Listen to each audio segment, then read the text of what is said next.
एक आदमी के हाथ पैर 4 विशाल जंजीरों से जकड़े हुए थे। हर जंजीर के दूसरे सिरे पर एक भयानक दानव बंधा था। उन सभी में इतनी ताकत थी कि पहाड़ तक हिला सकते थे। फिर भी चारों ने पूरी ताकत लगा दी, लेकिन आदमी अपनी जगह से जरा भी नहीं हिला।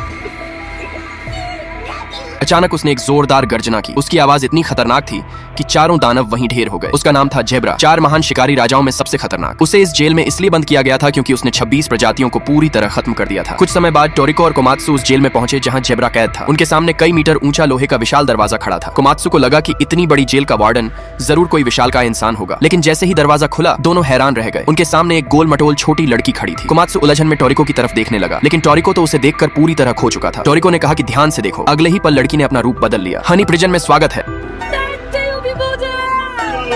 उंगलियां छटकाते ही वह फिर अपने पुराने गोल मटोल रूप में लौट आए। इसके बाद वे जेब्रा की सेल तक पहुंचे। उसकी रिहाई की खबर पूरी दुनिया में आग की तरह फैल गई। 25 देशों ने तुरंत हाई अलर्ट घोषित कर दिया। दुनिया के शेयर बाजार बुरी तरह गिरने लगे। कई दुर्लभ खाद्य पदार्थों की कीमतें 100 गुना बढ़ गईं। यहाँ तक कि 5 से ज्यादा विकसित देश आर्थिक संकट में पहुंच गए। जेब्रा की आजादी का जश्न मनाने के लिए कोमात्सु ने ढेर सारा खाना तैयार किया, लेकिन जेब्रा कहीं दिखाई नहीं दे रहा था। टोरिको ने अंदाजा लगाया कि शायद वह अपने पुराने साथियों से विदा लेने गया है। असल में जेब्रा की सुनने की शक्ति बेहद खतरनाक थी। वह दूर से दूर लोगों की बातें भी साफ सुन सकता था। कोमात्सु ने धीरे से उसके बारे में कुछ बुरा बोल दिया, लेकिन अगले ही पल जेब्रा उसके ठीक पीछे खड़ा था।